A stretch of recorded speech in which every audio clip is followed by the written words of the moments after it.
Hey, what's good, YouTube? It is Friday, November 30th, 3:55 a.m., 3:55 in the morning. I woke up around 2, and I haven't been able to get back to sleep, so I wanted to just kind of get my thoughts out there and hopefully get some better rest tomorrow. But I saw, I don't know if you call it a meme or what, but I saw it on Instagram, and it talked about a narcissist. I'm gonna share it. But okay, so it's not specifically about a narcissist, but I saw it on like a narcissist page on Instagram, and it says, red flag alert. A quick moving relationship, love bombing, showering attention, putting you on a pedestal, fast moving relationships are a huge red flag. You need to get real. This person is showering you with compliments and attention, does not even know you. This is not what normal, healthy adults do. So I don't know if it'll focus on that. And I don't remember what page I saw it on. I just know it was on Instagram for a narcissistic support. But it looks like it's by Dorothy Latanzio. I googled the quote. And so I woke up around 2. I came into the spare bedroom, so hopefully my husband can get some sleep. But I can't shake this from my mind. So about a month ago, I cut all ties with a supposed friend. And before this past month, we had been friends for 18 months, or so I say friends. Anyway, so we had an 18-month long relationship. And I thought, she wanted a friendship out of the whole thing, but clearly that's not the case because we are no longer friends. This by no means is any kind of ugly finger pointing type of video. It's awareness. This person came into my life and red flagged me, man, all that. But she came in like a whirlwind, and it happened so fast that I was already in it before I started seeing what everyone else saw from the beginning. And it's easy for us to do. Now, granted, this was a friendship relationship for me, or so I thought. And but you never know what other people's intentions are. But anyways, it went way too far, way too fast, and then it's kind of hard to backpedal with someone that doesn't respect boundaries and doesn't want to backpedal. So it was nothing but problems from the point that I woke up and opened my eyes and saw it for what it was, trying to get it on track for a healthy relationship when that's not what they wanted. So, and then I saw this a while back. It says it's from narcissist sociopath awareness. It's just early warning signs of a pathological person. And so some of these signs are fast-moving relationships, overwhelmingly attentive, claims a soulmate connection, overlapping relationships, they need help or pity, history of failed relationships, little connection to their past, lack of nostalgia, few personal possessions, inconsistent details of the past, they're financially irresponsible, they have no personal accountability, and the target begins to act outside their norms. So that last one there, it typically happens when they get tired of putting up their front, when who they're pretending to be isn't paying off, and then the mask comes off. You can't pretend to be something you're not, but for so long until you get tired. So these people come into your life, whether it's a boyfriend, a girlfriend, a spouse, a friend, whatever, they come into your life out of nowhere, and it's super fast. And by the time you realize it, you don't even know what happened. You're like, how did I get here? Like, what is going on? And So you backtrack, or you try to backtrack. But at this point, they've gotten to know you. They've gained your trust. They've learned your weaknesses, and they use them against you. They manipulate you. They deceive you by being everything they're not, that you're attracted to. They pretend to be this good person that they're not. And they have you fooled because they get their foot in the door through whatever common ground you think you have. And here's the big thing. Social media, you give people way too much information about yourself and your life that they have a way in. You post your favorite TV shows, you post your animals, your religion, your relationship status, your likes, your dislikes, whatever. And they've already done intel on you and you don't even know it. They've already done a background check on you to know somewhat what you like and don't like. And they can now like or dislike those things. Whether they do or don't, you'll never know. So this person that I had a supposed friendship with for the past 18 months, looking back, I don't know that I even know her. I know who she pretended to be for me to get what she wanted, ultimately, which she didn't. She didn't get her end goal, never happened. That's why she's no longer in my life. But, and these type of people, they're empty. They're shallow, they're empty. It says they have very few possessions. They don't have that luster of life that other people have. And so, if you have that,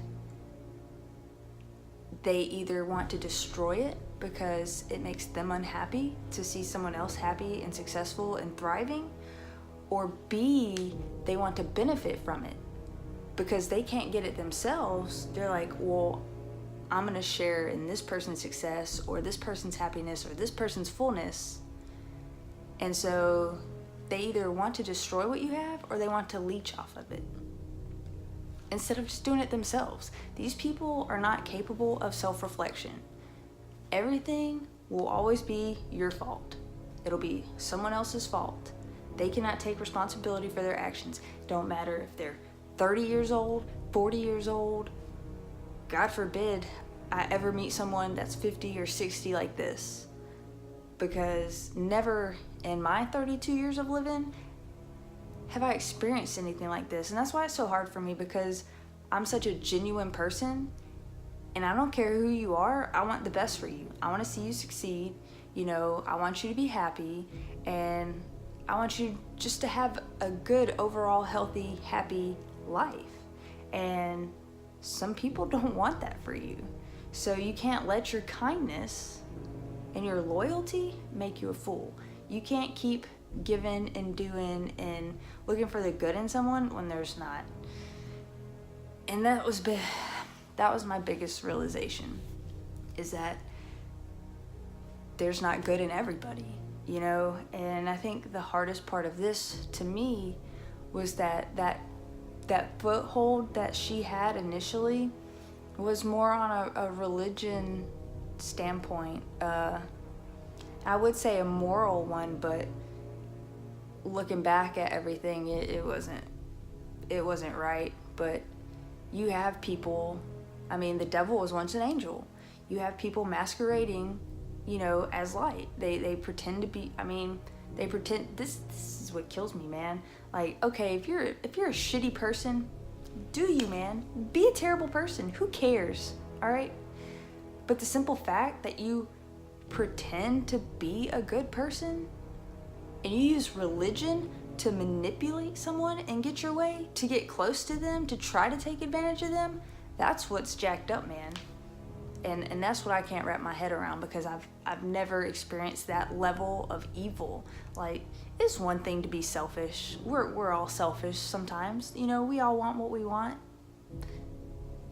Does it make it right? No. It doesn't make it right. But I'm not gonna go manipulate someone or guilt trip someone or deceive someone for personal gain. And that's me. And that's because you wouldn't do it doesn't mean other people won't do it. So I'm not saying don't trust people. I mean, I prayed for discernment the whole 18 months of that relationship. Granted, there were signs, okay? This is an awareness video, okay? These signs that I read is for anyone who reads this and has never experienced this or may in the future experience this. Look out for this. Like, anything that comes in fast moving, anyone that comes into your life and promises to be anything and everything you've ever wanted, the devil comes disguised as everything we ever wanted. So if it comes easy, if it's too good to be true, it is, okay? It is. Don't fall for the lies. Don't fall for this sugar-coated shit, because that's what that person is. They're sugar-coated shit, all right? The outside, they talk themselves up. They convince you verbally that they're a good person, that they're the best thing since sliced bread, that no one else can compare to them, and they're constantly telling you, trust me, trust me, trust me, I'm this type of person. Dogs bark. A lion doesn't have to tell you it's a lion. A lion, will kill you. Dogs bark. So if it's a red flag if someone has to repeatedly tell you something about themselves. And that was something that I didn't pay attention to in the very beginning, because it was very common. It was very common. Trust me. Like, all she ever said, trust me, trust me. I am a trusting person. So it wasn't anything it was like, why would you even say that? Like, I'm going to trust you until you give me a reason not to. So just be smarter than I was, okay? Just be smart about it. You can't always look for the good in someone. Sometimes you just got to accept it for what it is. So I'd say my 2 takeaways: anyone that has to convince you or beg you or to trust them, or is constantly telling you what kind of a good person they are and their good deeds, like, no one cares about your good deeds. Walk the walk, okay? We don't care about talk. Talk all mother effing day long. But if you don't walk the walk, you're all talk. It's nothing, okay? Anybody can talk. So if they talk to you and tell you and ask you and always telling you to trust them, maybe they're hiding something. And then number 2, actions. This is my biggest thing, and this is what I always said in this relationship the whole time. Like, actions speak louder than words. You're telling me this. You're telling me what I want to hear, but over here, it's not matching up. Like, you talk a good game, all right? You elevate yourself, but then your actions, you're just you're just status quo, kind of like. Your actions contradict your words. So if things don't add up in that aspect, there's a reason. Because this mother is wearing a mask. They're trying to dupe you. They're trying to convince you they're something that they're not. And when you let your guard down, knowing that actions and words aren't matching up, you're setting yourself up for failure, okay? You're your own worst enemy. I don't know why, like, I gave this person the benefit of the doubt so many times. Like, I stood up for her to my husband, my family, just, like, oh, no, she's not like that, or, nah, she's a good person. And everybody can see it from the outside looking in. Everybody. But when you're in it and you're consumed and it's all around you, you don't see it for what it is. Like I said, this was an extremely fast-moving relationship. I got a friend request on Facebook, thought it was someone maybe my husband knew, accepted it, and it took off. Thought it was, I thought she was cool, I thought we had a lot in common, and then by the time I realized, hey, this isn't a normal friendship, this isn't normal, I was already too far in. So when I tried to establish, when I tried to kind of pump the brakes and backtrack a little, when I suggested boundaries, this grown person begged and cried, literally threw like a temper tantrum fit, like a child, like a toddler, begged and pleaded not to have boundaries. She says she could handle it. I mean, I don't know, what does that mean? You can handle it. Like, you should be able to handle boundaries. What can you handle about not having boundaries? Like, and I at this point, I was already hooked. And, you know, I didn't see it for what it was. And I really thought she was a good person because she used religion, you know, family, whatever. Like, I thought, you know, morally, ethically, you know, religiously, we had so much in common. And it was all just tactics to try and manipulate her way in to get what she wanted. So if anyone ever responds that way to boundaries, you need to just move on. And I wish I had at that point. It would have saved me a lot of freaking torment and chaos and even heartache. I mean, I grieved this process. Like, I'm still upset about it. More so, getting emotional, more so because I'm embarrassed at what a fool I was. So, genuinely nice people, kind people, listen to me. Don't let your kindness, don't let your loyalty make you a freaking fool, okay? People will make a fool out of you because you want to trust them. You can't trust everyone. You can't look for good in everyone. Like, you just gotta let go and move on. Like, we're not here to teach someone else a lesson. You know, you can't help somebody that doesn't want to be helped. You're not in control of what lessons other people are here to learn. All you can do is live your life as an example and keep trucking, okay?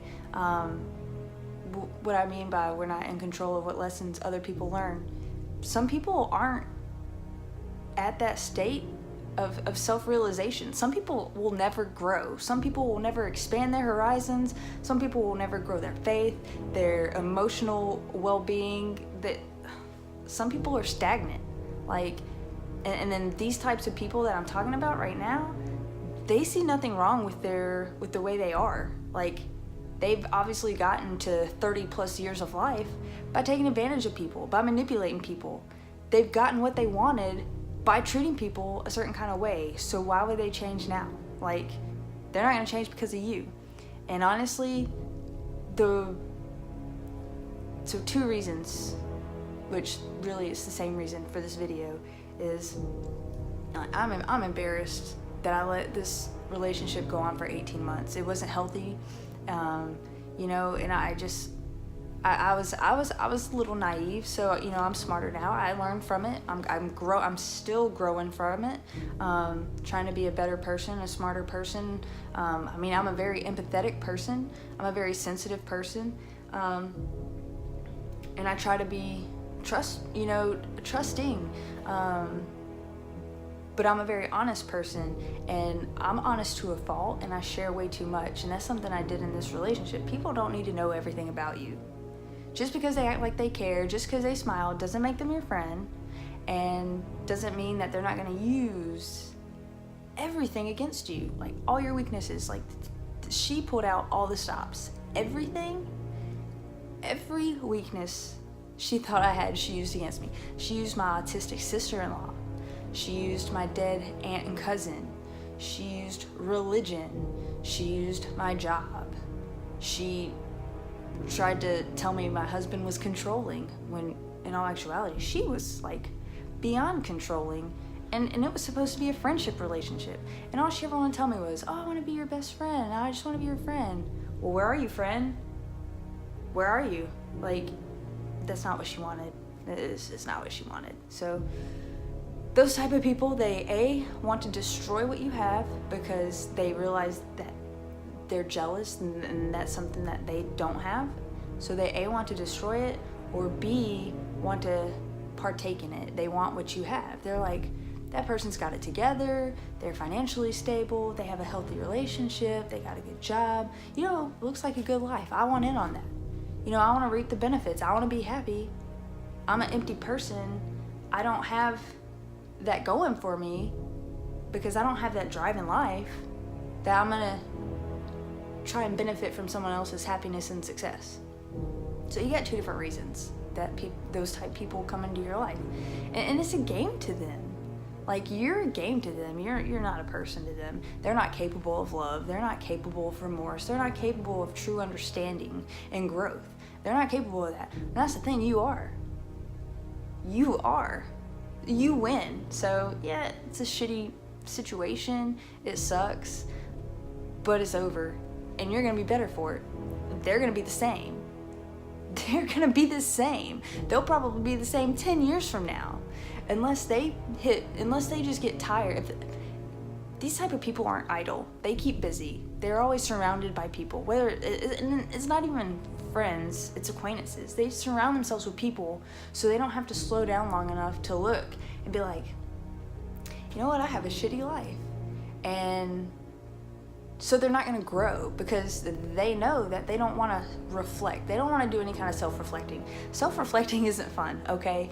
When you have to be brutally honest with yourself and acknowledge your weaknesses and your shortcomings and what you did wrong or where you could have been better or what you should have done versus what you did do, you know, those are sobering conversations, okay? And I'm a little emotional talking about that because I really did a whole bunch of self-reflecting.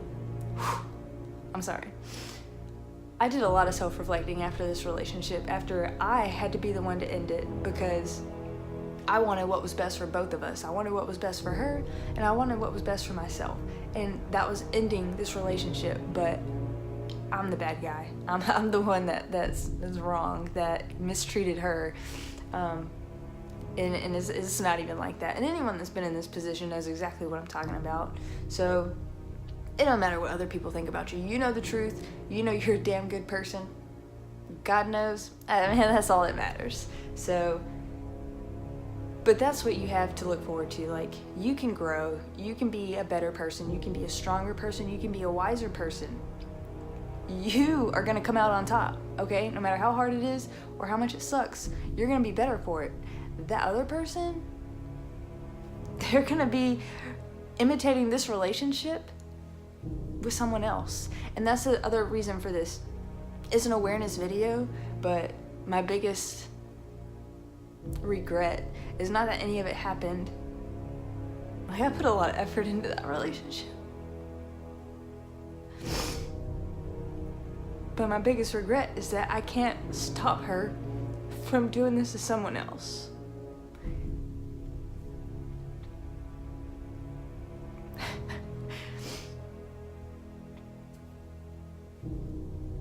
Like, all I want to do is protect the next person, protect the next sucker, protect the next naive, gentle, kind person, the next empathetic person, because these type people aren't remorseful. They have no regret, and they'll take advantage of you till you have nothing. So you gotta be smart. Like, you need to heed these warning signs, okay? They're I wish I had seen those before all of that, but like I said, it happened so fast. You know, I was in a really good place in my life. We just got back from vacation when I got that friend request, and just, you know, not thinking anything of it. Just friend request, whatever. You know, I don't talk to everybody I'm friends with anyways, but you know, lesson learned, and life goes on, but I'm gonna be better for it. And you know, I just want to look out for the next person. If you haven't experienced this type of behavior, if you haven't experienced just an ugly type person, then you know, I just want to give you a little heads up out there, just a little awareness. And I also saw another meme, and I thought it was kind of neat. But it says, both empaths and narcissists suffer from early developmental trauma. And I'm not a professional. I'm not diagnosing this person as a narcissist. This person could just be selfish. Like, she could just be manipulative by nature, the way she was raised or the way she grew up and got her way. I'm not labeling anyone a narcissist. It's just I liked the message of this. but it says both empaths and narcissists suffer from early developmental trauma. The difference is that narcissists are essentially weak and succumb to selfishness and hate, whilst empaths rise above their torturous past and continue to be there for humanity. And that's by Rohit Barman. I'm gonna see if maybe it'll zoom in. But I really like that because, you know, life's hard. Life's hard enough, okay? And we've all dealt with our own shit. We've all been through, you know, the ups and downs, the highs and lows, loss, tragedy, whatever. Everyone's experienced that. If you've gone through life and you haven't experienced that, then it may be harder for you when you do finally experience that. But I find it harder to believe that you haven't experienced some sort of loss or defeat in your life. And it's all about attitude. I think everybody's capable of, you know, reflecting and looking back at something. And I guess maybe psychological disorders, maybe you're not capable of empathy or sympathy or whatever, but it's hard for me to understand because I am so self-aware and I can reflect, and I do feel remorse and I do feel regret. And I just hope someone can learn from this video and not have to experience, you know, what I did, because these type of people, they you know, they can destroy you financially, they can destroy your marriage, they can destroy your family, whatever, you know, however much ground you give them, they will take. And that's the thing, they have nothing to lose. That person had nothing to lose. They weren't in a relationship. They had very few possessions. I mean, she was very unattached to her past. That was one thing. She never really talked a lot about a past. But if someone comes into your life and acts like they care about you and want the best for you and pretend to be everything and promise you the world, not knowing anything about you, pump the brakes, okay? Pump the brakes. And when someone displays a lack of respect for boundaries, you need to cut ties. Cut all ties, because if there's no respect, there's no relationship. That ain't right. So I've already drug this on longer than it needed to be, so I'm gonna end this video here, and I just hope some of you guys maybe can learn from my mistakes, from me trusting too much and trying to see too much good in people. All right, so it is now, let me see what time it is, 4:23 a.m. So I hope you guys have a blessed day. I might catch a nap.